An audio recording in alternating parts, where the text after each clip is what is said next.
இயல் 3ல் அடுத்த பாடமாக இருக்கக்கூடியது இந்த உரிமை தாகம் என்கின்ற ஒரு துணைப்பாடம். துணைப்பாடம்ங்கிறது உங்களுக்கு முன்னாடி என்ன செய்தி நீ தெரிஞ்சு வச்சுருக்கணும். துணைப்பாடம் அப்படின்னு சொன்னால் இது கதை, இது ஒரு கதை, அவ்வளோதான். இந்த கதை எப்படி இருக்கும் அப்படின்னு சொன்னால் செந்தமிழ் நடையில் இருக்குமா ஐயா அப்படின்னு பார்த்தோம்னா இல்லை, அது பேச்சு வழக்காகவே இருக்கும்.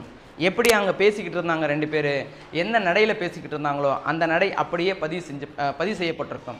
ஐயா நாங்கள் அது பேச்சு வழக்குந்தான், அது வந்து ரொம்ப கொச்சை சொல்லா இருக்குமே. ஆமாம், கொச்சை சொல்லாகத்தான் இருக்கும். சரி, எதுக்கு அந்த கொச்சை சொல்ல கொடுத்து வந்து நமக்கு பாடப்பகுதியில் கொடுத்துருக்காங்க ஐயா அப்படின்னு நீங்கள் கேட்டிங்கன்னு சொன்னால் ஒரு வட்டாரத்துக்கும் சில வழக்குகள் இருக்குது. இந்த வேலூர், இந்த குடியாத்தம் இடைப்பட்ட பகுதியில், அது ஆந்திரா ஒட்டி இருக்கக்கூடிய பகுதியில் இந்த பகுதி மக்கள் எந்த விதமான ஓசைகளோடு பேசுகிறாங்க, என்னென்ன புதிய புதிய வார்த்தைகளை அவங்க பயன்படுத்திகிட்டு இருக்காங்க. ஏன்னா தெலுங்கும் இங்கே தமிழும் கலந்த ஒரு நிலையில் இருக்கிறதுனால பாதி சொற்கள் இவர்களுக்கு தெலுங்கு தெரியும், பாதி சொற்கள் தமிழ் தெரியும். இது ரெண்டும் கலந்து இன்னொரு சொல்ல உருவாக்கி வச்சுருப்பாங்க. தமிழும் இங்கிலீஷுங்க தான் டங்கிலீஷுங்கிறோம் இல்லையா, அந்த மாதிரி இவங்க என்ன பண்ணுவாங்க, ரெண்டுத்தையும் உருவாக்கி புதிய சொல்ல பயன்படுத்திருப்பாங்க. எது எந்த மொழிக்குரியதுன்னு அவங்க அந்த படிக்காத பாமர்களுக்கு தெரியாது, ஆனாலும் அவங்க பயன்படுத்திகிட்டே இருப்பாங்க. இந்த ஊர் பகுதியில், இந்த தமிழகத்தினுடைய வடக்கு பகுதியில் இந்த மாதிரியான பேச்சு வழக்கெல்லாம் இருந்தது ஒரு காலத்தில் அப்படின்னு ஒரு 100 ஆண்டுகளுக்கு பிறகு வரவங்களுக்கு எப்படி தெரியும்? அது ஒரு இலக்கியமாக பதிவு செய்யப்படுகிற பொழுது ஓஹோ இந்த பகுதியில் இருக்கக்கூடிய மக்கள் இப்படிலாம் பேசியிருந்திருக்கிறாங்க பாருங்க. ஒரு ஆசிரியருடைய, எழுத்தாளருடைய ஒரு சிறுகதை நமக்கு அப்படி சொல்லித்தருது, ஒரு எழுத்தாளருடைய புதினம் நமக்கு இப்படி சொல்லித்தருது. அப்போ இந்த பேச்சு வழக்கை அப்படியே எழுத்து வழக்காக அவர்கள் மாற்றுவது, அதுக்கு நம்ம தமிழ் மொழி இடம் கொடுக்கிறது. எதுன்னு கேட்டால் அந்த சிறுகதை, வட்டார வழக்கு, இதையெல்லாம் பயன்படுத்தக்கூடிய அந்த எழுத்து வடிவத்தை நமக்கு கொடுத்துருக்காங்க. சரி, அப்ப இந்த எழுத்து வடிவங்கள் எல்லாம் எதற்கு அப்படின்னு சொல்லிட்டு தான் சொன்னேன். எதற்கு? ஒரு 100 ஆண்டுகள் பிறகு வருபவர்களுக்கு ஒரு சொல், இந்த வட்டாரத்தில் பேசப்பட்ட பரிச்சயமான ஒரு சொல்லானது 100 வருடம் கடந்து அது காணாமல் போயிருக்கும். அப்ப அவர்களுடைய ஆராய்ச்சிக்கு, அவர்களுடைய தேடுதலுக்கு பலனாக நம்ம இலக்கியங்கள்ல நூல்கள் இருக்கிறது அப்படிங்கிறத நம்ம சொல்லணுங்கிறதுக்காகத்தான் நமக்கு பேச்சு வழக்காக இருக்கக்கூடிய அந்த துணைப்பாடத்தையும் நமக்கு பாடமாக வச்சிருக்கிறாங்க. எப்படி ஒவ்வொரு பகுதியிலையும் எப்படி பேசிக்கிட்டு இருக்காங்க அப்படிங்கிறதெல்லாம் அந்த இலக்கியங்கள் அப்படியே பதிவு செஞ்சுருக்கோம். அப்போ இப்போ நம்ம திடீர்னு நமக்கு வந்திருக்கக்கூடியது பார்த்தீங்கன்னா இந்த கோவில்பட்டி, திருநெல்வேலி பகுதியில் பேசப்பட்ட ஒரு வாசகம் இருக்குது அப்படின்னு வச்சுக்கோங்களேன். அப்போ அந்த பகுதியில் இருக்கக்கூடிய மக்கள் எவ்வாறு பேசினாங்க, இது எழுதப்பட்டது ஒரு 50 ஆண்டுகளுக்கு முன்னாடி சொன்னால், அப்போ 50 ஆண்டுகளுக்கு முன்னாடி அந்த பகுதியில் இருக்கக்கூடிய மக்கள் எவ்வாறெல்லாம் பேசியிருக்கிறாங்க அப்படிங்கிற செய்தியெல்லாம் நமக்கு தெரிய வரும். புரியுதா? அப்போ இப்போ கோவில்பட்டியில் போய் எப்படி பேசுனாங்க அப்படிங்கிறது நமக்கு இங்கே இருக்கிறவங்களுக்கு எப்படி தெரியும்? தெரியாது. அங்கே இருக்கக்கூடிய மக்கள் யாராச்சும் இங்கே வந்தாங்கன்னா நமக்கு தெரியும். இல்லை நாம் கோவில்பட்டி போனோம்னா அப்போ நமக்கு தெரியும். ஒருவேளை நாமும் போகலை, அவங்களும் யாரும் வரல அப்படின்னா வேற எப்படி தெரிஞ்சுக்கிறது? அந்த பகுதியில் எழுந்த இலக்கியங்களை, நாவல்களை, சிறுகதைகளை வாசிக்கிற பொழுது அந்த பகுதியில் புதிய புதிய சொற்கள் கலந்திருக்கும். அந்த புதிய சொற்களுக்கு அதுக்கப்புறம் நம்ம விளக்கத்தை நம்ம தெரிஞ்சுக்குவோம். அது மாதிரி ஏராளமான சொற்கள் இந்த துணைப்பாடத்திலையும் நம்ம பார்க்க போகிறோம். புரியுதா? அப்போ துணைப்பாடம் அப்படின்னாவே நமக்கு கதை ஞாபகத்தில் வச்சுக்கோங்க. இன்னொன்று, அது வட்டார வழக்குகளை தன்னகத்தே கொண்டு வந்திருக்கும் அப்படிங்கிறத தெரிஞ்சுக்கோங்க. வட்டார வழக்குனா ஒவ்வொரு மாவட்டத்துக்கும் ஒவ்வொரு விதமான வழக்குகள் இருக்கிறது. சரியா? ஒரு இடத்துல இருக்கிறது அப்படின்பா, இன்னொரு இடத்துல இருக்கு அப்படின்பா, இன்னொரு இடத்துல கீது அப்படின்பா, இல்லை? ஆமாம், அப்படிங்கிறது சொல்லுவாங்க. ரொம்ப சுருங்கிடும் அப்படியே, இருக்கு இப்படி சொல்லிடுவாங்க. இல்லை உட்காருன்னு சொல்லுவாங்க, குந்து அப்படின்னு சொல்லுவாங்க, இல்லை இடத்துல வக்காரு அப்படின்னு கூட சொல்லுவாங்க. வண்டி ஒரு இடத்துல நல்லா தெளிவாக சொல்கிறாங்க, இங்கே வெண்டி அப்படிங்கிறாங்க. என்ன வெண்டி, என்ன வெண்டி அப்படி வண்டின்னு சொன்னால் அவங்களுக்கு தெரியாது. வெண்டி சொன்னால் வெண்டியா அப்படிமா. இன்னும் அது ஏன்னா இந்த பகுதியில் இருக்கக்கூடிய மக்களுடைய வழக்கு. அதே மாதிரி ஒவ்வொரு மாவட்டத்துக்குமான சில வழக்குகள் இருக்கிறது. சிலருடைய பேச்சு, அந்த துணிகளை பார்க்கிற போது இந்த ஊருக்காரா நீங்க, இந்த மாவட்டமா நீங்க அப்படின்னு நம்ம ஓரளவுக்கு கணிக்க முடியும்.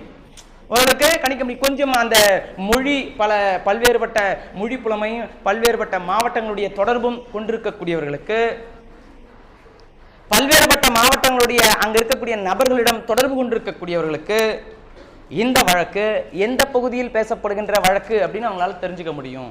அப்போ அவங்ககிட்ட ஒரு நிமிடம் பேசினாவே அவங்க சொல்லிடுவாங்க, நீங்கள் எந்த ஊருக்காரா, இல்லை ஏதாச்சும் ஒரே ஒரு வாசகத்தை டப்புன்னு நமக்கு சொல்லி கொடுத்துட்டு போயிடுவாங்க. அப்போ அவங்க அந்த வாசகத்துலேருந்து தெரிஞ்சுக்கலாம் இவங்க எந்த ஊருக்காரங்க அப்படின்னு சொல்லிட்டா.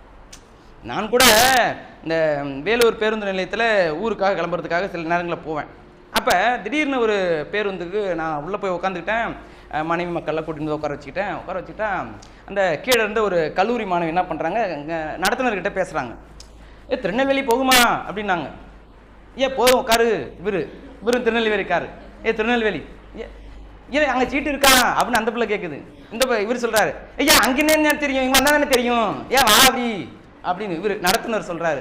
2 பேருமே தெளிவாயிடுச்சு எனக்கு, 2 பேருமே திருநெல்வேலிக்காரங்க அப்படின்னு. இல்லை அவங்க அந்த இந்த ரெண்டு வாசகம் தான் 2 பேர்கிட்டையும் பேசிட்டாங்க. அப்படி நமக்கு தெரிஞ்சு போச்சு, இவங்க திருநெல்வேலிக்காரங்க 2 பேருமே அப்படின்னு தெரிஞ்சுக்கிட்டேன். அப்போ இந்த ஒரு சில வாசகங்கள் மட்டுமே பேசுகிற பொழுதும் நம்ம அவங்கள எந்த பகுதி மக்கள் அப்படின்னு சொல்லிட்டு நம்மளால தெரிஞ்சுக்க முடிகிறது. புரியுதா? சரி, இப்ப இந்த பகுதியில என்ன வட்டார வழக்கு பேசப்படுகிறது, என்ன கதை அது அப்படிங்கிறதெல்லாம் இப்ப நம்ம விலாவரியா நம்ம பார்க்க போறோம். பார்க்கலாம். தலைப்பு என்னது? உரிமை தாகம். தலைப்பு என்னது? ஆசிரியர் பூமணி. ஆசிரியர் யாரு? பூமணி. சரி, இப்ப இவரை பற்றி சில செய்திகள் தெரிந்து கொண்டு நம்ம கதை என்ன சொல்லியிருக்காருன்னு பார்த்துக்கிறோமா? பார்க்கலாம் வாங்க. உரிமை தாகம் என்ற இச்சிறுகதை பூமணி சிறுகதைகள் என்னும் தொகுப்பில் உள்ளது. உரிமை தாகம் என்கின்ற கதை யாருடைய கதை தொகுப்புல இருக்கா? ஆமா, பூமணி சிறுகதைகள் அப்படிங்கிற ஒரு தொகுப்பு இருக்கு. அந்த தொகுப்பு நூல்ல ஏராளமான கதைகள் இருக்கு. அந்த கதையில ஒரு கதை இந்த உரிமை தாகம். சரி, இவர் கரிசல் எழுத்தாளர்களில் ஒருவர் அப்படின்னா. ஏன்னா கரிசல் என்னப்பா? கரிசல் எழுத்தாளர்கள், கரிசல் அப்படின்னா இந்த கோவில்பட்டி திருநெல்வேலி அந்த பகுதியில் இருக்கக்கூடிய எழுத்தாளர்களுடைய அமைப்பு கரிசல். அப்ப அந்த இலக்கிய அமைப்புக்கு என்ன பேரு? கரிசல் எழுத்தாளர்கள் அப்படின்னு பேரு. அப்ப அந்த பகுதியில் இருக்கக்கூடிய எழுத்தாளர்கள் ஒன்று சேர்ந்து ஒரு அமைப்பை தோற்றுவித்தார்கள். அதுக்கு பேர் என்னது? கரிசல் இலக்கியம். அப்ப கரிசல் எழுத்தாளர்கள் ஒருவர். சரி, கரிசல் எழுத்தாளர்களில சிறப்பு பெற்றவர், அதுல கரிசல் இலக்கியத்தினுடைய தந்தை என்று போற்றப்படுபவர் யார் அப்படின்னு பார்த்தோம்னா கி ராஜநாராயணன்.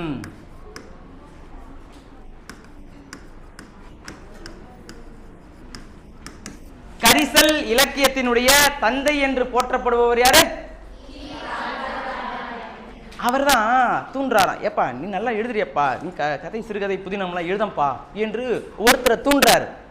அவர் தூண்டுதலின் பேர்ல, யாரு? இந்த கி ராஜநாராயணனுடைய தூண்டுதலின் பேர்ல ஒருத்தர் எழுதினாரு. அவர் மிகச்சிறந்த நாவல்களை, படைப்பு சிறுகதைகளை எல்லாம் எழுதினார். அவர் தான் இவர் பூமணி. இவருடைய தூண்டுதல் பேர்ல எழுதினாரு. யாரு? கரிசல் எழுத்தாளர்களினுடைய தந்தை என்று சொல்லக்கூடிய இந்த கி ராஜநாராயணன் இந்த பூமணியை தூண்டுனால அவர் என்ன பண்றாரு? பல்வேறு இலக்கியங்களை படைத்திருக்கிறார். சரி, இவர் பூ மாணிக்க வாசகம் அப்படிங்கிற தன்னுடைய பெயரைத்தான் பூமணி என்று வைத்துக் கொண்டார். பூ மாணிக்க வாசகம். அதனால பூ மானின்னு வைக்காம இதை குறைச்சிட்டு மணின்னு வச்சுக்கிட்டாரு. பூ மாணிக்க வாசகம்பா. அப்ப மானின்னு வச்சா பூ மானின்னு வைக்க முடியாது அப்படிங்கிறதுனால அது நல்லாவும் இல்லை. சரி, பூமணி நல்லா இருக்கு அப்படி வச்சுக்கிட்டாராம். அவர் பேர் வச்சுக்கிட்டாராம். அவருக்கு பேர் வச்சுக்கிட்டான். எப்படி? பூ மாணிக்க வாசகம் சுருக்கி என்ன வச்சுக்கிட்டாரு? பூமணின்னு வச்சுக்கிட்டாரு. சரி, இப்ப இவர் எங்க பிறந்தாரு அப்படின்னு பார்த்தோம் சொன்னா, என்னடா ரொம்ப சுருங்கிடுச்சு.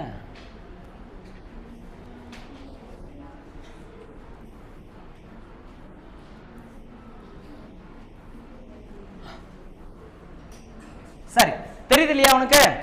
எழுத்தொடியும் தெரியுது இல்லையா? சரி, இங்க பாருங்க. 1947 எங்க பிறக்கிறாரு பார்த்தீங்கன்னா ஆண்டிப்பட்டி அப்படிங்கிற ஒரு சிற்றூர்ல பிறக்கிறார். இது எதுக்கு பக்கத்தில் இருக்கு? கோவில்பட்டி பக்கத்தில் இருக்கு. கோவில்பட்டி எந்த மாவட்டம்? தூத்துக்குடி. தூத்துக்குடி மாவட்டத்தில் ஆண்டிப்பட்டி அப்படின்ற சிற்றூர்ல பிறந்தாரு. அவருடைய பெற்றோர்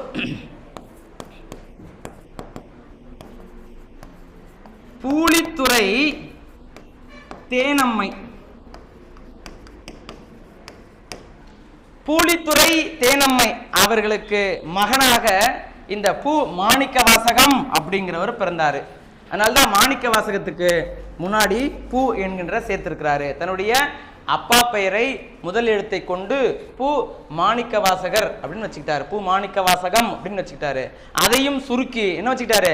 பூ மணி என்று வைத்துக் கொண்டார். பூமணி என்று வைத்துக் கொண்டார். இது நமக்கு தெரியுது. சரி, அப்ப பூ மாணிக்க வாசகம் என்ற பெயரைத்தான் சுருக்கி பூமணி என்று வைத்துக் கொண்டார் அப்படிங்கிற செய்தி தெரியுது.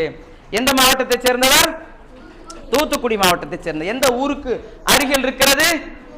கோவில்பட்டிக்கு அருகில். என்ன ஊர்? எந்த ஊரை சேர்ந்தவர்? ஆண்டிப்பட்டி. சரி, எந்த ஆண்டு பிறந்தார்? 47. பெற்றோர் யாவர்?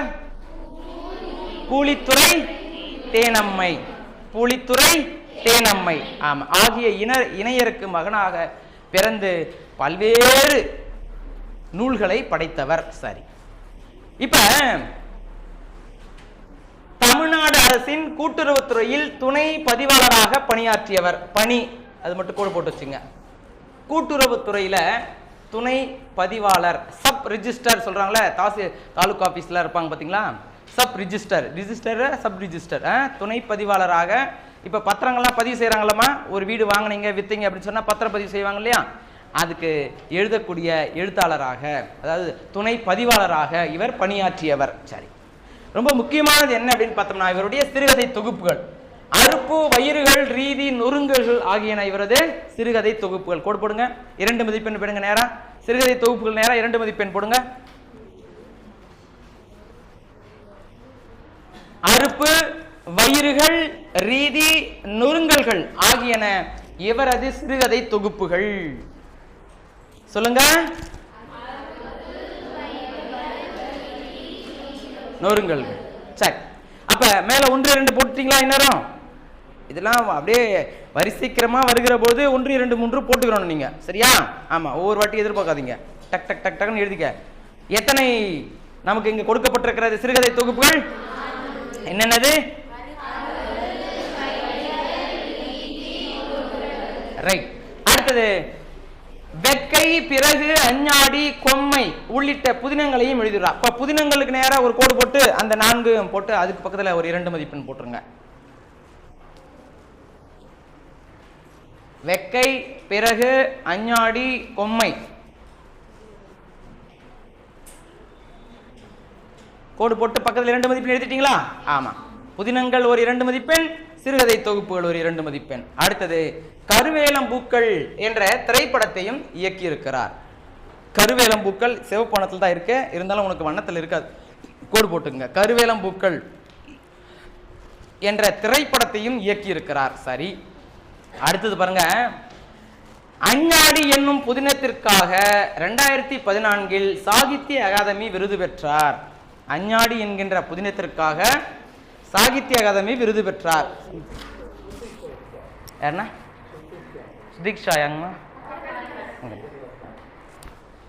அஞ்ஞாடி என்னும் புதினத்திற்காக 2014 அஞ்ஞாடி 2014 சாகித்ய அகாதமி. கோடு போடுங்க. அஞ்ஞாடி என்னும் புதினத்திற்காக சாகித்ய அகாதமி விருது பெற்றார். சரி, பெற்றுள்ளார். அடுத்தது இந்த அசுரன் திரைப்படம் நீங்க பாத்தீங்களாப்பா? அசுரன் யார் பண்ண நடிகர்? அப்படியா? இயக்குனர் யாருப்பா? வெற்றிமாறன். சரியா? அப்ப அந்த வெற்றிமாறன் இயக்கத்துல உருவான அந்த அசுரன் திரைப்படம் மிக அற்புதமான ஒரு திரைப்படம். அது அனைவரும் பார்க்க வேண்டிய திரைப்படம். யாராச்சும் பார்க்காம இருந்தீங்கன்னா போய் பார்த்துருங்க. ஏன்னா இந்த வெக்கை அப்படிங்கிற ஒரு நாவல் தான், ஒரு சிறுகதை தான், என்னவா இந்த நாவல் தான் என்ன பண்ணியிருக்காங்க, படமாக எடுக்கப்பட்டிருக்கிறது. புரியுதுங்களா? அந்த கதை, அந்த அசுரன் அப்படிங்கிற கதை ஆசிரியர் யார் அப்படின்னு பார்த்தோம்னா இந்த பூமணி. அது எந்த கதையிலிருந்து எடுத்திருக்காங்க? வெக்கை. பக்கத்தில் எழுதுங்க. வெக்கைன்னு வட்டம் போட்டு அசுரன் திரைப்படம்.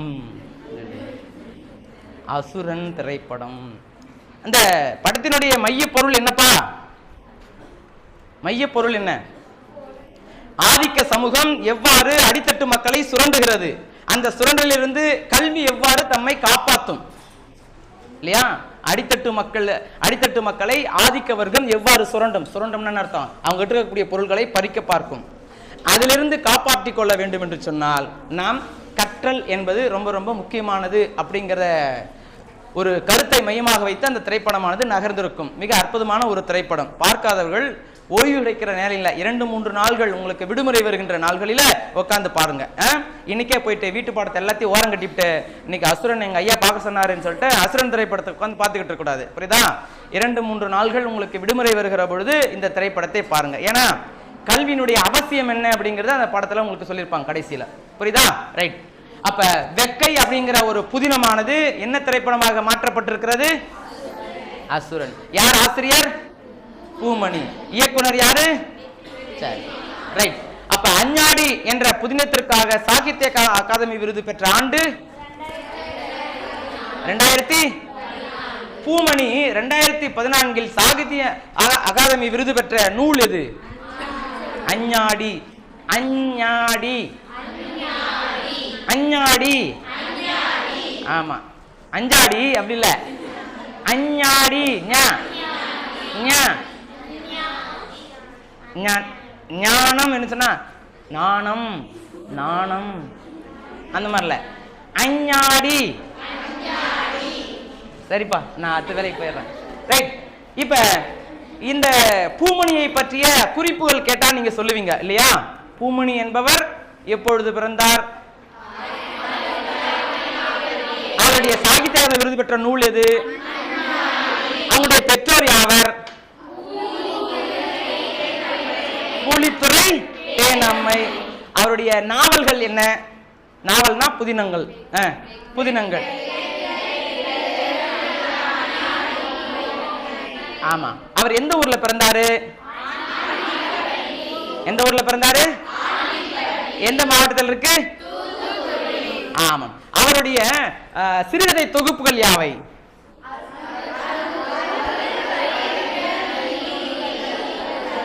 ஆமா. கரிசல் இலக்கியத்தின் தந்தை என்று அழைக்கப்படுபவர் யார்?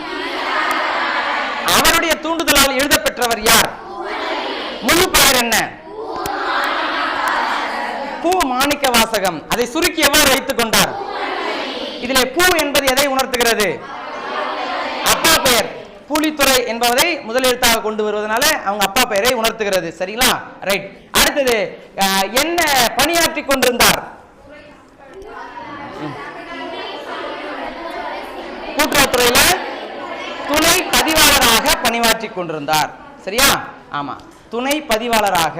சரியா? துணை பதிவாளர் அப்படின்னா சப் ரிஜிஸ்டர் அப்படின்னு அர்த்தம். சப் ரிஜிஸ்டர், ரெஜிஸ்டர்னா பதிவாளர், அப்புறம் சப் ரிஜிஸ்டர்னா துணை பதிவாளர். சரி. அடுத்தது, கரிசல் எழுத்தாளர்களில் ஒருவராக உமக்கு தெரிந்த நபர் யார்? பூமணி. கரிசல் எழுத்தாளர்களில் ஒருவர் அப்படின்னு நம்ம சொல்றோம்னா, இப்போ உங்களுக்கு பாடப்பகுதியில் யார் வந்திருக்காங்க?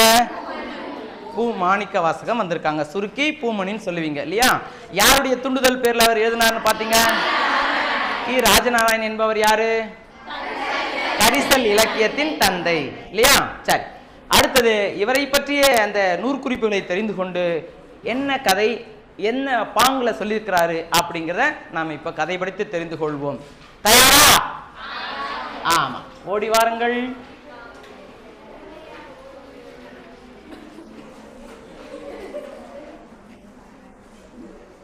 வாசிமா.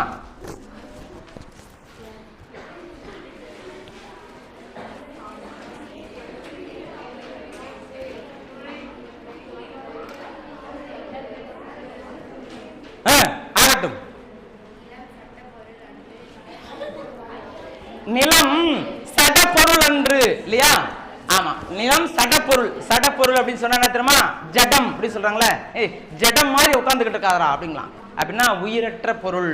வடமொழி சொல்லு ஜடம் அப்படிங்கிறது. அதை தமிழ் படித்திருக்காங்க சடம் அப்படின்னு படித்திருக்காங்க. சடம் கூட்டல் பொருள் சடப்பொருள். அப்ப உயிரற்ற பொருள் கிடையாது. எது? நிலம். நிலம் என்பது உயிரற்ற பொருள் இல்ல, அதுக்கு உயிர் இருக்குது. எப்படி நம்ம தெரிஞ்சுக்கிறது அந்த நிலத்துக்கு உயிர் இருக்குதுன்னு? எப்படி நம்ம தெரிஞ்சுக்கிறது? வயல் இருக்கா உங்க வீட்டுல? வயல் எல்லாம் கூட வீட்டு பக்கத்துல தோட்டமாவது இருக்கும்ல, அந்த தோட்டத்தில் இருக்கக்கூடிய மண்ணு, அந்த தரை, அந்த நிலம் உயிருடன் இருக்கிறதுன்னு எப்படி தெரிஞ்சுக்குவ? ஒண்ணும் இல்ல, அந்த இடத்துல ஏதாச்சும் ஒரு விதை போட்டினா அந்த விதை எந்த தொந்தரவும் இல்லாம செழிப்பா முளைச்சு வந்துச்சுன்னு சொன்னா அந்த இடம், அந்த நிலம் உயிர்ப்புடன் இருக்கிறது என்பது பொருள். ஒருவேளை எந்த பொருளை போட்டாலும் அந்த இடத்துல, எந்த விதையை போட்டாலும் அந்த இடத்துல முளைக்கவே இல்லை அப்படின்னு சொன்னா அந்த நிலமானது உயிரற்ற ஒரு நிலமாக மாறிவிட்டது என்பது பொருள். புரியுதா? சரி, அப்போ நமக்கு செய்தி என்ன சொல்றாங்க? நிலமானது ஒரு உயிரற்ற பொருள் கிடையாது, அது உயிருள்ள பொருள். சரியா? அடுத்தது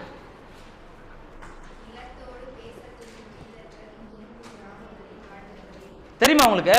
நிலத்தோடு பேசக்கூடிய மக்கள் இன்றளவும் கிராமங்களிலே வாழ்ந்து கொண்டிருக்கிறார்கள். என்ன தெரியுமா சொல்லுவாங்க? போயிட்டு விதை விதைச்சிட்டு, பூமி தாயே உன்னை நம்பிதான் என் பிள்ளைக்கு திருமணம் வச்சிருக்கேன், என் மகளுக்கு திருமணம் வச்சிருக்கேன், அதனால நல்லா செழிப்பா காய்ச்சி செழிப்பா விளைந்து என்னுடைய அந்த மகள் திருமணத்தை நடத்தி கொடுக்குமாடி உன்னை கேட்டுக்கிறேன் அப்படின்னு நிலத்துக்கிட்ட தொட்டு கும்பிட்டுட்டு வேண்டுவாங்க. யாருக்காச்சும் நிலம் இருக்குதா? இருக்கு. சரிங்களா? அந்த விதைப்பதற்கு முன்பு அல்லது விதைத்த பின்பு இது மாதிரியான ஒரு வேண்டுதலை வைத்துக்கொண்டு அதுக்கப்புறம் தான் என்ன பண்ணுவாங்க? அந்த வேலை நடப்பாங்க. சிறுபோட்டு கூட நடக்க மாட்டாங்க, வயலுக்குள்ள வரப்புல மட்டும்தான் நடப்பாங்க. ஏன்னா அது என்னை வாழ வைத்துக் கொண்டிருக்கிற தெய்வம் என்பதனால அந்த தெய்வத்தை நான் என்னுடைய செருப்பு கொண்டு என்ன பண்ண மாட்டேன், மிதிக்க மாட்டேன் என்று வயல்ல செருப்பில்லாமல் தான் தெரிந்து கொண்டிருப்பார்கள் விவசாயிகள். சரி, அப்ப ஏன் அப்படின்னு பார்த்தோம் சொன்னா, அது என்னை வாழ வைத்துக் கொண்டிருக்கிற ஒரு பொருள், தெய்வம் இல்ல. அதனால அந்த நிலத்துடன் பேசக்கூடிய மக்களும் இருக்கிறார்கள். அதுக்கப்புறம் அதுல செருப்பு போட்டு நடக்காத மக்களும் இருக்கிறார்கள்.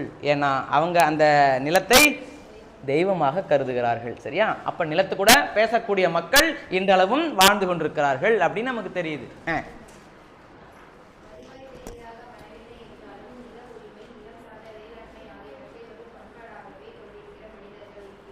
ஆமா, நிலத்தை வைத்துக் கொண்டிருக்கக்கூடியவர்கள் எல்லாருமே திடீரென்று அங்க விளைச்சல் வரவில்லை அப்படின்னு மனம் நொந்து போய் விடுகிறார்களா?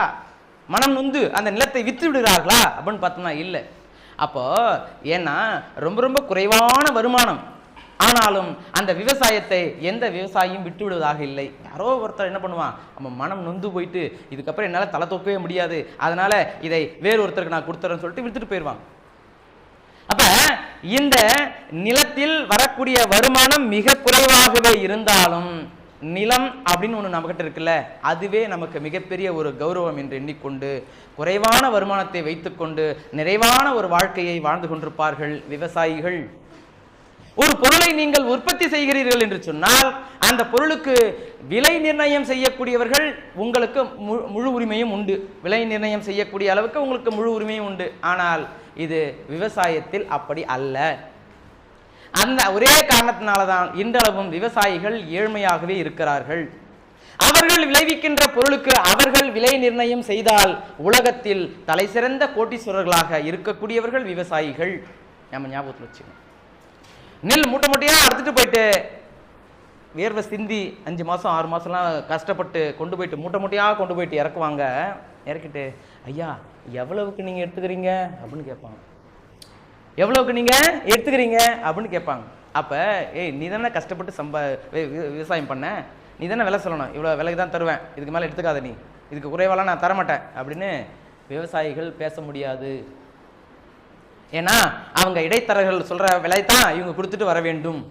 அப்ப அவங்க ரொம்ப ரொம்ப குறைவாக கேட்பாங்க, ரொம்ப ரொம்ப குறைவா. சில நாட்கள்ல இந்த வெங்காயம் பூண்டு அப்படிலாம் பார்த்தோம்னா கிலோ 100 ரூபாய் வரைக்கும்லாம் போயிருக்குது. இப்போ தக்காளிலாம் பார்த்தோன்னா 15 ரூபாய் 10 ரூபாய்க்குலாம் இருக்குது. அதுவும் 100 ரூபாய்க்குலாம் விற்றுருக்குது. சரிங்களா? 100 ரூபாய்க்கு விற்கிற போது அப்பயும் ரொம்ப அதிகமாக பயனடையாதவர்கள் விவசாயிகள், ரொம்ப குறைவாக இருக்கிற போதும் அதிக பாதிப்புக்கு உள்ளானவர்கள் விவசாயிகள். ஏன்னா எடுத்துக்கிற போது கிலோ 5 ரூபாய்க்கு எடுப்பாங்க, 7 ரூபாய்க்கு எடுப்பாங்க, அல்லது 10 ரூபாய்க்கு எடுப்பாங்க. 100 ரூபாய் விற்றா இருக்கிறப்பறம் இவங்க கிட்ட இருந்து 90 ரூபாய்க்கு வாங்கிட்டு போயிருப்பாங்களா? இல்லை, ஒரு 10 ரூபாய் அல்லது 15 ரூபாய் 20 ரூபாய்க்கு இப்படி தான் வாங்கிட்டு போயிருப்பாங்க. அப்ப இடையில் வரக்கூடிய அந்த இடைத்தரகர்கள் என்ன பண்றாங்க, அவன் தான் மொத்தத்தையும் போட்டுக்குவான். இப்படி இப்படி இப்படி வாங்கி இப்படி கொடுப்பான், இவனுக்கு பல கோடிகள் லாபம். விவசாயிகிட்ட இப்படி வாங்கியிருப்பான்பா, இப்படி மற்ற சில்லறை வியாபாரிகளுக்கு கொடுத்துருப்பான், இவனுக்கு பல கோடிகள் லாபம்.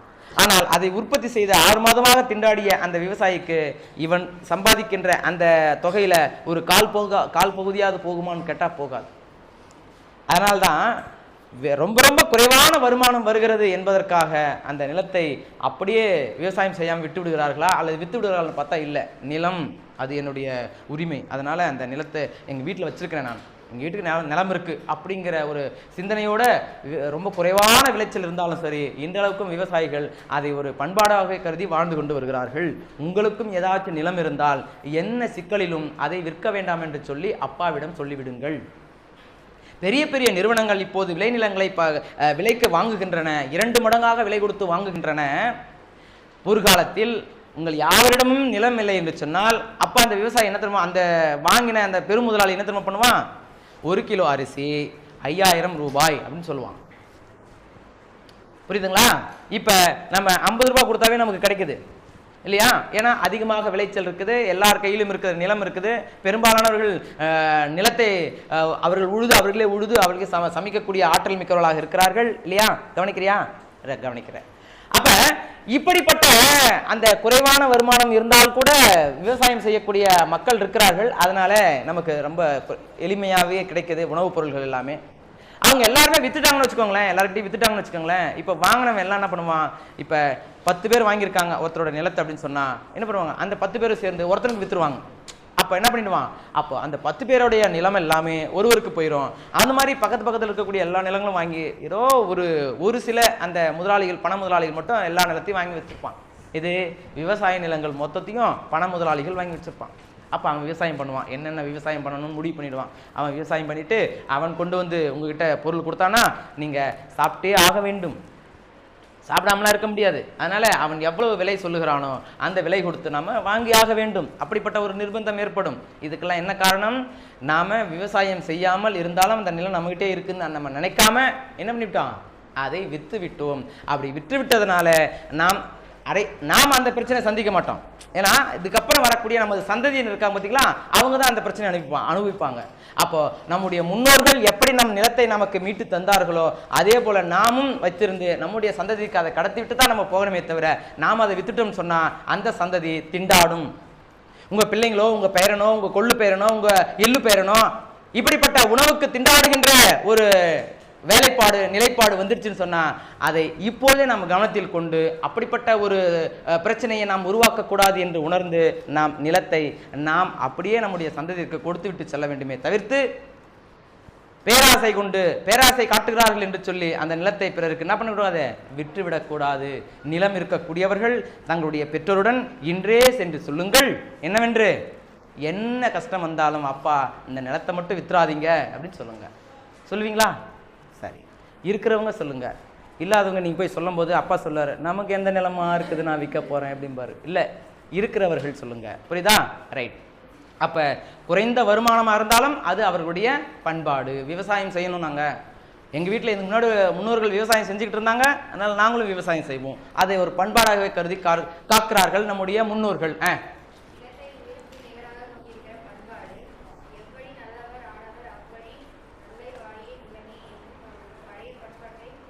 பழைய பண்பாட்டு மரபை போடுங்க. பழைய பண்பாட்டு மரபை நினைவூட்டுகிறது. ரொம்ப முக்கியமான ஒரு செய்தி. எவ்வழி நல்லவர் ஆடவர் அவ்வழி நல்லை வாழிய நிலனே. அவளாகு ஒன்றோ மிசையாகு ஒன்றோ எவ்வழி நல்லவர் ஆடவர் அவ்வழி நல்லை வாழிய நிலனே. ஒரு நிலமானது மேடாக இருக்குதா பள்ளமா இருக்குதா அப்படின்னு பிரச்சனை கிடையாது. ஆனால் இந்த மழைகிட்ட சொல்றாங்க, ஔவையார் பக்கத்தில் ஔவையார் எழுதிக்கங்க, அந்த கூற்றுக்குரியவர் ஔவையார். அவங்க சொல்றாங்க, எவ்வழி நல்லவர் ஆடவர் அவ்வழி நல்லை வாழிய நிலனே. நல்லவர்கள் எந்தெந்த ஆடவர்கள் நல்லவர்களாக இருக்கிறார்களோ அந்த நிலப்பகுதியில் நீங்க மழை பெய்து விட வேண்டும்.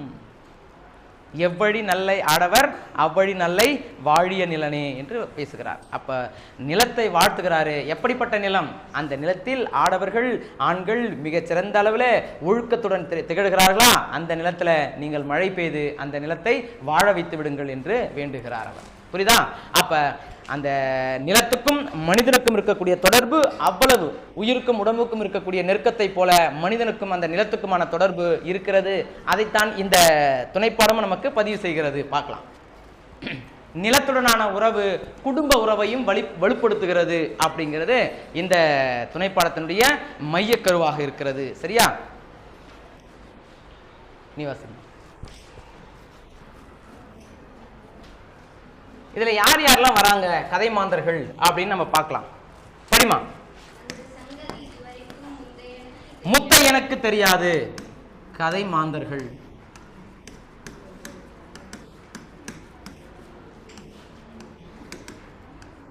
முத்தையன் தன்னுடைய மனைவி மூக்கம்மாள்.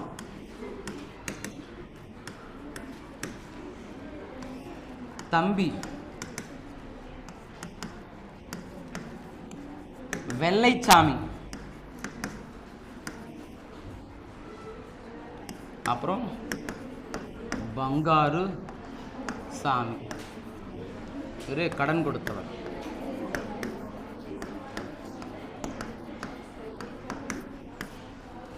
இப்ப கதை தலைவன் யாருன்னு பார்த்தா முத்தையன்.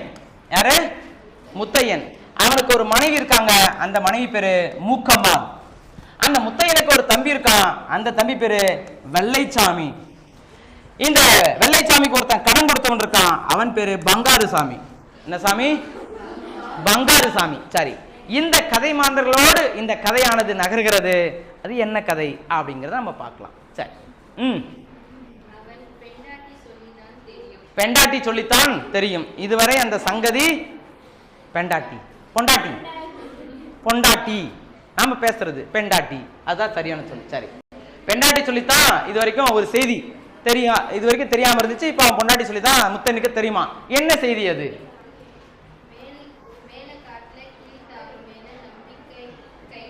கரையம் எழுதி இருக்குதாம்ல உங்க தம்பி.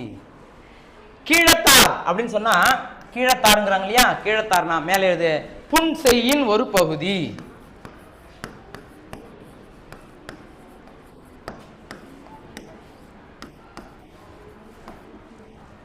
புன்செய்யின் ஒரு பகுதி. நன்செய் புன்செய் கேட்டுப்பட்டீங்களா? நஞ்ச புஞ்ச, நஞ்ச புஞ்ச பேச்சு வழக்கு, நன்செய் புன்செய் எழுத்து வழக்கு.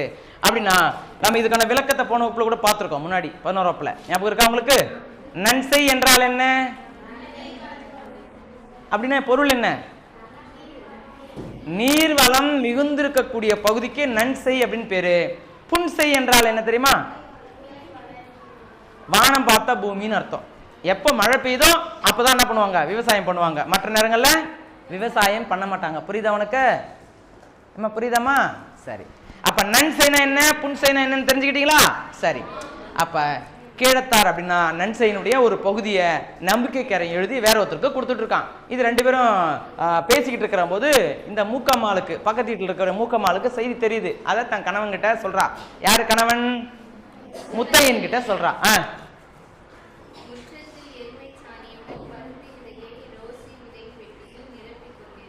ஆமா, முற்றத்தில் அப்படின்னா வீட்டினுடைய முற்றத்துல எருமை சாணியுடன் பருத்தி விதையை ரோசி. ரோசி என்றால் உரசி. ரோசி உரசி, உரசுதல் அப்படின்னு பேரு. இந்த இடத்துல உரசி அப்படின்னு ஞாபகம் வச்சுங்க. உரசி விதை பெட்டியில் நிரப்பிக் கொண்டிருந்தாள். விதைப்பெட்டி. அப்ப பருத்தி விதையை விதைக்க போறாங்க. அதுக்கு முன்னாடி என்ன பண்ணுவாங்க? அந்த பருத்தி விதையில பூச்சி எதுவும் அடிச்சிடக்கூடாதுங்கிறதுக்காக என்ன பண்ணுவாங்க? அதை அந்த எருமை சாணியோட இப்படி தேய்ச்சி தேய்ச்சி தேய்ச்சி அதை போட்டு வச்சுட்டு இருப்பாங்க. ஏன்னா அது ரொம்ப நீண்ட காலம் இருந்தாலும் கூட அது ஒன்றும் ஆகாது. அது இல்லாமல் விதைக்கிற வரைக்கும் அது தாக்கு பிடிக்கும். சரிங்களா? அதுக்காக அது மாதிரி என்ன பண்ணுவாங்க? அந்த பூச்சி எதுவும் அடிச்சிடாம இருக்கிறதுக்காக விதையில இந்த மாதிரி எருமை சாணியோட தேய்ச்சி வச்சுட்டு இருப்பாங்க. சரி,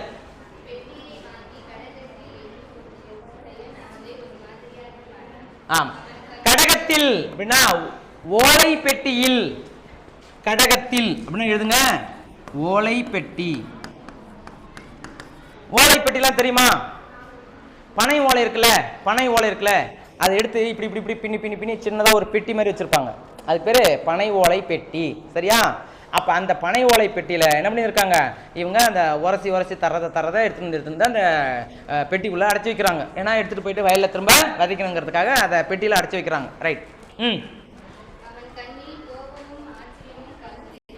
ஆமா, என்ன பேசுனதுனால இப்படிப்பட்ட அவங்களுக்கு கோவம் வந்துச்சு அவனுக்கு? உங்க தம்பி இருக்கே, உங்க தம்பி, அந்த தம்பி என்ன தெரியுமா பண்ணிருக்கான்? அந்த கீழத்தாருக்குல நன்செய்னுடைய ஒரு பகுதி, அந்த பகுதியை நம்பிக்கைக்கரை எழுதி வச்சுச்சான் யாருக்கோ. அப்ப நிலத்தை வேற ஒருத்தருக்கு எழுதி வச்சிருச்சான். அப்படின்னு சொன்ன உடனே ஐயோ, நம்ம நிலத்தை எப்படி அவன் எழுதி வைப்பான் அப்படின்னு, ஏன் நிலத்தை போய் எழுதி வைக்கிற அளவுக்கு அவனுக்கு என்ன பிரச்சனை அப்படின்னு ரொம்ப கோபம் அவனுக்கு. சரியா? இருந்தாலும் வேற என்ன நடக்குது பார்க்கலாம்.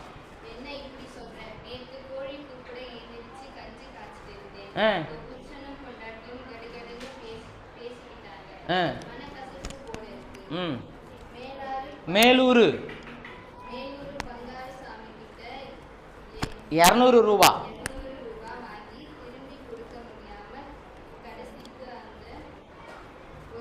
குறுக்கத்தவும் கொடுத்துச்சான் உங்க தம்பி.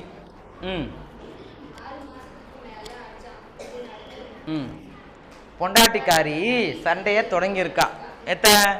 விடிய காலம் இருந்து நான் வந்து சாணிலாம் தெளித்து சுத்தம் பண்ணிவிட்டு கஞ்சி காய்ச்சிக்கிட்டு இருந்தேன். அந்த நேரத்தில் பக்கத்து வீட்டில் தான் இருக்கிறாங்க உங்கள் தம்பி பொண்டாட்டியும் பக்கத்து வீட்டில் இருக்காங்களே. அவங்க நான் கஞ்சி காய்ச்சிக்கிட்டு இருக்கும்போது கடுன்னு பேசிக்கிட்டு இருந்தாங்க. என்ன பேசிக்கிட்டு இருந்தாங்க? 6 மாதத்துக்கு முன்னாடியே இந்த சங்கதி நடந்துருச்சு, அவன் வேற இந்த நம்மளை தொந்தரவு பண்ணிக்கிட்டு இருக்கான், வட்டி கொடுன்னு கேட்டுக்கிட்டு இருக்கான், இப்படிங்கிற செய்தியெல்லாம் அவங்க பேச இவங்க கேட்டு தன்னுடைய செய்தியை தன்னுடைய கணவனுக்கு பகிர்ந்து கொண்டிருக்கிறார்கள். யாரு? மூக்கம்மாள். எவ்வளோ எழுதி கொடுத்துட்டானா? 200 ரூபாய்க்கு. சரி, யாருக்கிட்ட வாங்கினானா?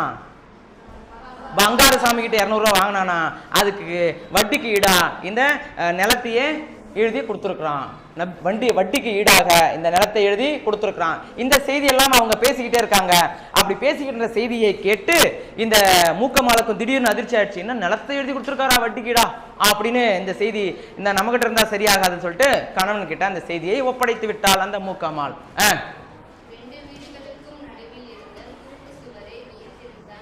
ஆமா, அந்த பக்கம் தம்பி வீடு, இந்த பக்கம் அண்ணன் வீடு.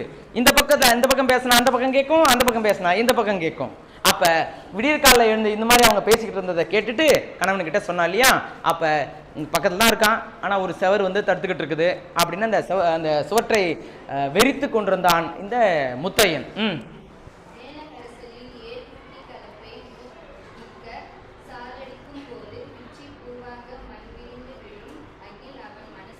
அழகில் லைத்தது. ஆமா, அப்படியே மனசுக்குள்ள ஓடுது. என்னது? அப்படியே இந்த ஏர் பூட்டி நம்ம அப்படி உழுகிற பொழுது, அதுவும் மழை பெஞ்சு விட்ட 1 நாள் 2 நாள் கழிச்சு அப்படியே உழுகிற பொழுது அந்த மண் எல்லாமே அப்படி அப்படி அப்படி அப்படி பூ மாதிரி அப்படி விரியறத பார்த்துட்டு அந்த அந்த கண்கொள்ளா காட்சியை காட்ட என்னுடைய மனம் ரொம்ப ரொம்ப சந்தோஷப்பட்டுச்சு. அதை மனசுக்குள்ள ஓட்டிக்கிட்டு என்ன பண்ணியிருக்கான், இப்போ அங்கே அந்த நிலத்தை எழுதி கொடுத்துட்ட பிறகு அந்த விரக்தியில் இப்படிலாம் இருந்துச்சு என்னுடைய நிலம், அதை போய் எழுதி கொடுத்துருக்கானே இவன் அப்படின்னு வருத்தத்தோடு உட்காந்துக்கிட்டு இருக்கான். தட்டை ஒன்று விரல் தண்டி வாய்க்கும். அப்ப கம்பு இங்க விளைச்சு பார்த்துருக்கீங்களா? யாராச்சும் கம்பு விளைச்சு பார்த்துருக்கீங்களா? இப்படி செடி இப்படி இருக்கும்பா, கரும்பு செடி இருக்குல்ல, இந்த சோளம்லாம் விளைக்கிறாங்களே, மாட்டு தீவனத்துக்கு விளைக்கிறாங்களே, அந்த மாதிரி இருக்கும். அந்த மாதிரி இப்படி இருக்கும். இந்த இடத்துல மட்டும் இப்படி இருக்கும், கொஞ்சம் தடியா இருக்கும். இவ்வளோ பெருசு, இவ்வளோ நீளம், இவ்வளோ நேரத்து இருக்கும். இப்போ இது ஒவ்வொரு கம்புனுடைய வகைக்கு ஏற்ப 1 அடி இருக்கும், 1 அடி இருக்கும். இது சொல்றாங்க, இது மாதிரி அந்த செடி வளர்ந்துருக்கிற பொழுது இந்த தண்டு இருக்கு, இந்த தண்டு அதாவது கம்பு பகுதி, அது எப்படி இருக்கான்? தட்டை ஒன்று விரல் தண்டி வாய்க்கும், மூக்கு அறுக்கிற மாதிரி ஒரு முழத்துக்கு கருது வாங்கும்ங்கிறான். 1 முழம், இதான் 1 முழம். பூக்காரி எப்பவுமே குள்ளமாக தான் இருப்பாங்க, பார்த்துருக்கீங்களா? ஏன்னா அப்போதான் கை இவ்வளோ தான் இருக்கும் அவங்களுக்கு. இது 1 முழம், இதாண்டா தம்பி 1 முழம், இந்த எத்தனை போ அப்படின்னு சொல்லி கொடுத்துருவாங்க. ரொம்ப நீளமான பிள்ளை, ரொம்ப உயரமான பிள்ளை உட்காந்துக்கிட்டு இருந்தாங்கன்னு சொன்னா அவங்க 2 முழத்தையும் சேர்த்து 1 முழமா வளர்ந்துருப்பாங்க, கை நீட்டு ரொம்ப இல்லை. இது 1 முழம், சரியா? அது கூட இங்கே பிடிக்கிறது, இங்கே பிடிக்கணும், அங்கே தான் பிடிப்பாங்க. அப்படியா தம்பின்னு அறுத்துருவாங்க. அது பார்த்தா 3/4 முழம் தான் இருக்கும், சரியா? அதில் அவங்களுக்கு தொழில் தருமம். அது அப்படி தான் பண்ணி நம்ம கொஞ்சம் கொஞ்சமாக சேர்த்து அது 1 முழம் வந்துடும். அதுக்கு ஒரு 50 ரூபா 40 ரூபா விற்றுருவாங்க, சரியா? ரைட். அப்போ இந்த அளவுக்கு இவ்வளோ நிலமாக இருக்குமா அந்த கருது மட்டும், கதிர் அப்படின்னு சொல்லலாம். அவங்க வரல கருது அப்படிங்கிறாங்க, இது பேச்சு வழக்கு. அங்கே 1 முழத்துக்கு இருக்குமா. அப்போ அப்படி அந்த வயலில் நடந்துட்டு போகிற போது மூக்கெல்லாம் அறுக்கிற மாதிரி, மூக்கெல்லாம் இடிக்கிற மாதிரி என்ன பண்ணுமா அந்த கதிர் வந்து இருக்குமா. இது அவங்க வயலில் விளைச்ச, ஏன்னா மண் ரொம்ப வளமான மண்ணுன்னு சொல்ல வராங்க.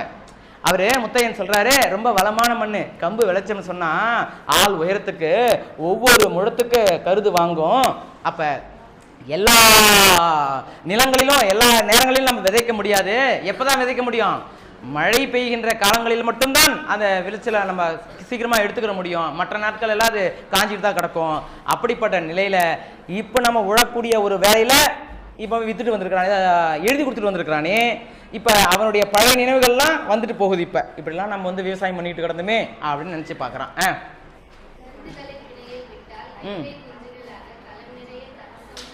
ஆமா, ஐரை குஞ்சுகள் மாதிரி, அதாவது சின்ன சின்ன மீன் குட்டிகள் மாதிரி ஏராளமா களம் முழுக்க. களம்னா என்ன தெரியுமா?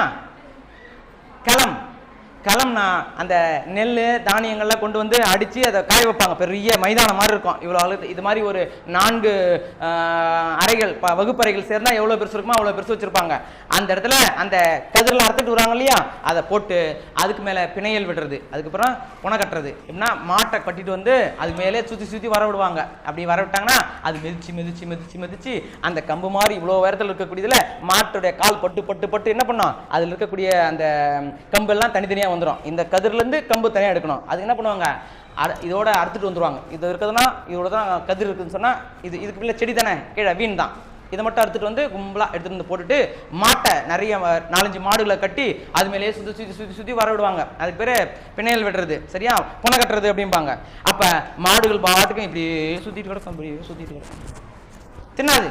அது பாட்டுக்கு சுற்றி சுற்றி வந்துகிட்டு இருக்கும். நிறைய மாடுகள் சுற்றி வருதுல்ல, அதனால திரும்ப திரும்ப திரும்ப திரும்ப சுற்றிக்கிட்டே இருக்கணும். அப்படி வந்தால் எல்லாத்துலேயும் மிதிச்சு மிதிச்சு மிதிச்சு மிதிச்சு மிதிச்சு அந்த கூலமாக இருக்கக்கூடிய பகுதி தனியாகும், அதில் அந்த விதைகள் எல்லாம் தனியாகும். அப்போ அந்த அது என்ன சொல்லுவாங்க தெரியுமா, கூலமாக இருக்கிறது பதர், அந்த பதரெல்லாம் தனியாக வந்துடும். அப்படி வந்துட்டு பிறகு என்ன பண்ணுவாங்க, அதை எடுத்து அப்படியே காற்றுல தூற்றி அது தனியாக மூட்டை பிடிச்சி வச்சுக்குவாங்க. அது கம்பு. மற்றதெல்லாம் வந்து தீக்கு எரிச்சிருவாங்க, இல்லை வயலில் கொட்டிடுவாங்க, சரியா. அப்படி நாங்கள் பிணையல் விடுகிற பொழுது அந்த கம்பெல்லாம் எப்படி தெரியுமா இருக்கும், ஏராளமான ஐரை குஞ்சுகள், ஐரை மீன் குஞ்சுகள் அப்படின்னா சின்ன சின்ன மீன் குட்டிகள்லாம் இருக்கிற மாதிரி அந்த களம் முழுக்க தானியங்கள் பெருகும். தவசம்னா பக்கத்தில் எழுது தானியம், தவசம் அப்படின்னா பக்கத்தில் தானியம், தானியம் பெருகும். அங்க தானியம் மட்டும் எழுதுங்க. தவசம் என்றால் தானியம். ஒரு மதிப்பெல்லாம் இதெல்லாம் நீங்க என்னென்னலாம் எழுதிட்டு வரீங்களோ அதெல்லாம் உங்களுக்கு ஒரு மதிப்பெண், புரியுதா. அப்ப தவசம் பொருள் கூறுக அப்படின்னு கேட்பாங்க, நீங்க சொல்லுவீங்க தானியம். கிழத்தார் பொருள் கூறுக, நன்செய்யினுடைய புன்செய்யினுடைய ஒரு பகுதி அப்படின்னு நீங்க சொல்லுவீங்க இல்லையா. குறுக்கத்தவம் எழுதிருக்கீங்களா, சிறிய நிலப்பரப்பு எழுதுங்க. குறுக்கத்தவம் எங்க இருக்கு,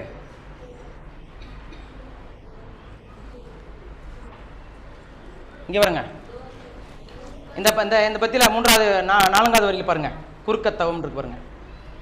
கோடு போட்டு சிறிய நிலப்பகுதி, சிறிய நிலப்பகுதி எங்கம்மா இருக்கு எழுதுற, அங்கதானே காட்டுறேன் நானே. சிறிய நிலப்பகுதி, சில சொற்கள் பின்னாடி இருக்கு, கட்டத்தில் கொடுத்துருக்காங்க, சில சொற்கள் இருக்காது, சரியா. சொல்ல எழுதிக்க, இருந்தாலும் பரவாயில்லன்னு எழுதிக்க. ரைட், அடுத்தது படிமா.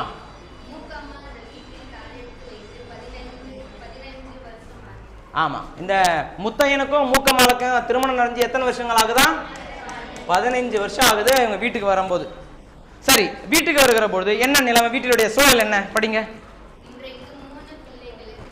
ஆமா, 3 குழந்தைகளுக்கு இப்பொழுது தாயாகி விட்டாள். யாரு, மூக்கம்மாள். சரி, அடுத்தது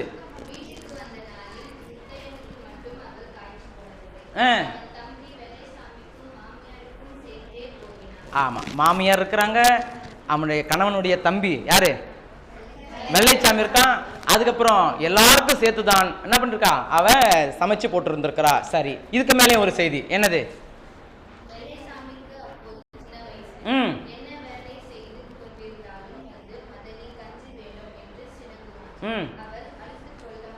ஆமா, மதனி அப்படின்னு சொன்னா அண்ணி. இந்த வழக்கத்துல வழக்கு இருக்கா, இந்த வழக்கத்தில் இருக்கா, இந்த பகுதியில இல்ல, அண்ணி தான். இங்க அண்ணனுடைய மனைவி அண்ணி. சரி, அப்ப தம்பியோட மனைவி தண்ணி ஆயா அப்படி கேட்காத இல்ல. ஆமா, அண்ணனுடைய மனைவி அண்ணி, அவ்வளவுதான்.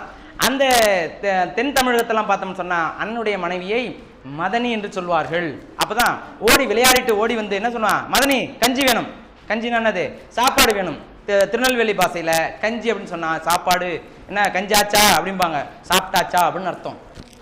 கறி கஞ்சி ஏதாவது கிடைக்குமா அப்படின்ட்டா, கறிச்சோறு ஏதாவது கிடைக்குமா அப்படின்னு அர்த்தம், புரியுதா. அப்ப கஞ்சினா என்னது, சாப்பாடு. அப்பா கஞ்சி ஆக்கிட்டு இருந்தேன், கஞ்சி வேணும்னா சாப்பாடு வேணும்னு சொன்னா உடனே தன்னுடைய கணவனுடைய தம்பி இல்லையா, அதனால தன்னுடைய மகன் போல பாவித்தவங்களுக்கு ஏராளமான வசதிகளை செஞ்சு தருவாங்க, சாப்பாடு போடுவாங்க, அதுக்காக முகம் சுழிச்சிக்க மாட்டாங்க. சரி, அடுத்தது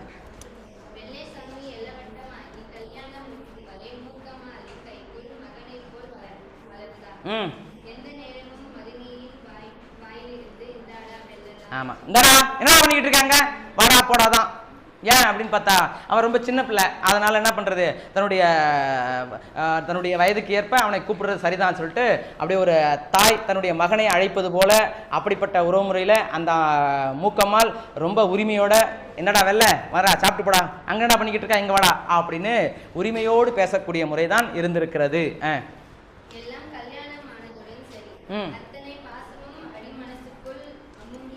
கல்யாணம் ஆகிற வரைக்கும் இப்படி கூட்டிட்டு கிடந்தாங்க. கல்யாணம் ஆயிட்ட பிறகு அந்த பாசமெல்லாம் வேரோடு வேறாக, அதாவது மண்ணோடு மண்ணாக அமைந்து விட்டது, மறைந்து விட்டது மாதிரி இவங்க என்ன சொல்றாங்க, ஏதோ ஒரு சம்பவம் அங்க நடந்திருக்குது. என்ன சம்பவம் அது சொல்லுங்க. பாந்தக்கமாக இருந்தான் அப்படின்னா இணக்கமாக இருந்தான். பக்கத்தில் எழுதுங்க, இணக்கமாக. இங்க எழுதுவா,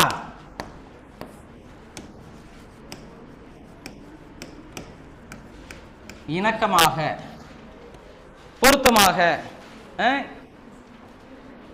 இணக்கமாக இருந்தான். ஒரு மாசம் தான் இருந்தான். அப்புறம் என்னாச்சு, உள்ள ஒருத்தி வந்தா இல்ல, முன்னாடியே பார்த்தோம்ல, என்ன பார்த்தோம், 3 முடிச்சுதான். அதுக்கப்புறம் அப்படியே குனிஞ்சிருக்கிறதால கொஞ்சம் கொஞ்சமா நிமிந்து தனி கொடுத்தனும். வெளியே வரியா இல்ல நான் எங்க அம்மா வீட்டுக்கு கிளம்பவா அப்படின்னு கேட்பா. என்னடா இது சனிய 3 முடிச்ச போட்டு நாமளே அப்படின்னு மாத்திக்கிட்டு அவன் என்ன பண்றான், சண்டை போட்டு ஏதோ ஒண்ணு பண்ணி ஏதோ சம்பவத்தை பண்ணிவிட்டான். என்ன சம்பவம் பண்ணா படிமா, கேட்டான்ல, கேட்டான்ல,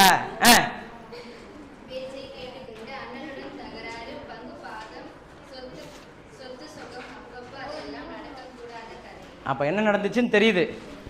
மனைவி சொல் பேச்சை கேட்டுக்கொண்டு அண்ணன் கிட்ட சண்டை போட்டு சொத்து இருக்கிற சொத்தெல்லாம் 2ஆ பிளந்துக்கிட்டு தனி கொடுத்தனத்துக்கு போயிட்டான் அப்படின்னு இந்த அம்மா இந்த முத்தையன் நினைச்சு பார்த்துக்கிட்டு இருக்கான் ஒரு முட்டை.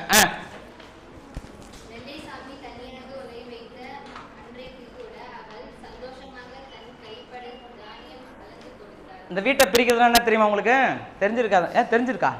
எத்தனை வீட்டை பிரிச்சிருக்கீங்க? சரி, பார்த்தாது இருப்பீங்க. சரி, பார்த்துருப்பீங்க. ரைட், கேட்குறேன். இப்போ வீட்டை பிரிக்கிறாங்கன்னு வச்சுக்கோங்களேன், கவனி. அப்போ அந்த வீட்டில் 2 பானை இருக்குதுன்னு வச்சுக்கோங்களேன். ஒரு பானை பெரியவனுக்கு, ஒரு பானை சின்னவனுக்கு. 2 கரண்டி இருக்குன்னு வச்சுக்கோங்களேன். இந்த ஒரு கரண்டி இந்த பக்கம், ஒரு கரண்டி இந்த பக்கம். எல்லா பொருளையும் எடுத்து வந்து முன்னாடி நிறுத்துருவாங்க.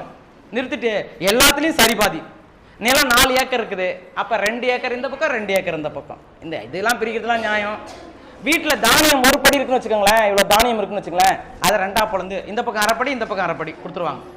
இப்படி பிரித்து அவங்க எல்லாத்தையும் பங்கு பாகமாக பிரித்து கொடுத்துருவாங்க. சரிங்களா? அதை சொல்றாங்க பாருங்க. தனியாக உழை வைத்த அன்றைக்கு கூட அவள் சந்தோஷமாக தன் கைப்பட தானியம் அளந்து கொடுத்தாள். வீட்டில் இருக்கக்கூடியது எல்லாத்தையும் சந்தோஷமாக தன் கைப்பட அளந்து கொடுக்குறா. இந்தப்பா வச்சுக்கப்பா, ஏன்னா மகன் மாதிரி வளர்ந்துருக்கல, அதனால இந்தப்பா வச்சுக்கப்பா அப்படின்னு சொல்லி சந்தோஷமா கொடுக்குறா, பிரிச்சு அனுப்புறா.